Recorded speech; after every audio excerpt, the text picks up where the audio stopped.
Quelques mots, parfois même un dessin, pour remercier Brigitte Bardot, honorer celle qui a marqué toute une génération et qui avait choisi de s'installer à Saint-Tropez pour vivre en retrait. Désormais, la ville lui rend hommage avec ce livre de condoléances dans lequel chacun est invité à déposer sa peine. À ta bienveillance que tu as eue pour les animaux, nous gardons ton amour pour Saint-Tropez. Vous avez été la plus belle femme du monde pour l'éternité dans nos cœurs. Olive et Diana. Voilà.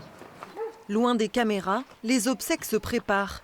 Une cérémonie dans la plus stricte intimité et le repos éternel auprès de sa lignée. Voilà ce qu'elle avait exprimé.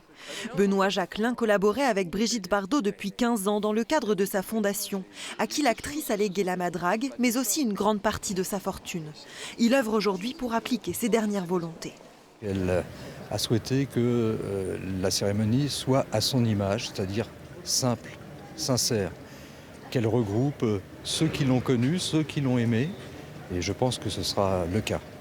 Il y aura sans doute une surprise ou plusieurs surprises et qui seront vraiment dans l'esprit de ce que voulait Brigitte.